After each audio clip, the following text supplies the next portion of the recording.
ছোট্ট এবং র্যান্ডম একটা ব্লগ হবে যে দিনটা অনেক বেশি সুন্দর ছিল মার্চ মাসে।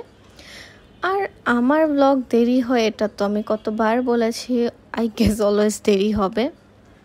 তো ক্লাসের ফাঁকে ফাঁকে একটু ভিডিও করে নেই, কারণ এইসব কিন্তু আমার মেমোরি। আর এই সব যে শেষ হয়েছে আলহামদুলিল্লাহ অনেক হ্যাপি, কিন্তু আরেকটা ফাইনাল এক্সাম বাকি রয়ে গেছে। তো আমরা ক্লাস করে 3 বান্ধবী মিলে চলে গিয়েছিলাম শাহাবুদ্দিন শাহ পার্কে। তো সেখানে আমার কখনো আগে নর্থ এন্ডে আর কি কফি খাওয়া হয় নাই, তো ভেবেছিলাম যে এই দিনই কফি খাই। আর আমি সুন্দর একটা প্রিটি পিঙ্ক কালারের জামা পরেছিলাম, যেটা আমার অনেক বেশি ফেভারেট। আর সূর্য পরেছিল ব্লু কালারের। আর আমি অনেক সুন্দর সুন্দর কতগুলো ছবি তুলেছি। তো আমার ছবি বেশি থাকবে এই ব্লগে, কারণ আমার ফোন আমার সব কিছু সূচর থেকে ছবিও নেওয়া হয় নাই। এবিডিরে ছবি চাইতে গেলে বেশি লেট হয়ে যায়, তাই ভাবলাম আমার কুট্টু ছবিগুলো তোমরা দেখো। আর ওকে বলবো না ওর সুন্দর একটা ব্লগ তোমাদেরকে যেন উপহার দেয়, যেহেতু তোমরা সূর্য আপুকে অনেক বেশি লাইক করো। যাই হোক, তারপরে আমরা শাহাবুদ্দিন শাহ থেকে এসে আম্মার জন্য কতগুলা আর কি শপিং করলাম, মাথার ব্যান্ড যাকে বলে। আর এই লিপস্টিকটা কিনে ট্রাই করছিলাম যে কেমন লাগে। অ্যাকচুয়ালি দেওয়ার পর আমার একটুও ভালো লাগে নাই। সরি, আমাকে শেড জিজ্ঞাসা করলে আমি নিজেও জানি না, বলেও লাভ নাই।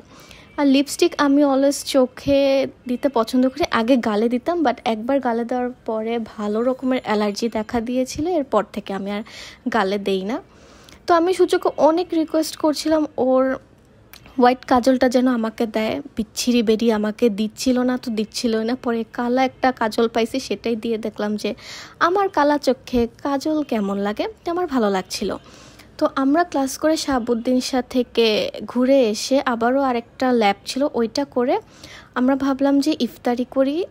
তো আমার ফ্রেন্ডের মধ্যে একজন রোজা রাখে নাই তখন আর কি, এটা তো মার্চে, তখন তো রোজা ছিল। তো কুদুসের পাশে একটাতে বসছিলাম, সেখানে ভালো ইফতারি পাওয়া যাচ্ছিল না, পরে ওরা জাস্ট কোক খেয়ে বেরোয় গেছে। এরপরে তো আমরা এই রেস্টুরেন্টে আসলাম, এইখানেও ভালো কিছু নাই, বাট রাইস আইটেম দেখে অ্যাটলিস্ট আমি বসেছিলাম, বিকজ ইফতারিতে আমার রাইস টাইপের কিছু না হলে চলে না। তো এই রাইস আইটেমটা খুবই বিচ্ছিরি, কারণ স্মোকি যে ফ্লেভারটা ওইটা অল্প কিছু চামচ খাওয়া যায়, বাট পুরাটুকু খাওয়া যায় না।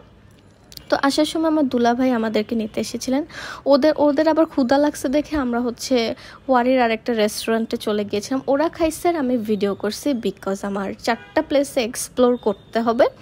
তো আসার সময় আমার আন্টির জন্য আর কি খিচুড়ি নিয়ে আসছিলাম, বিকজ ওদের খিচুড়িটা অনেক মজার, বাট ওই দিনের বেশিরভাগ খাবারই ভালো লাগে নাই আমার। যাই হোক, আজকের ব্লগটা এই পর্যন্তই, টাটা, আবার দেখা হবে।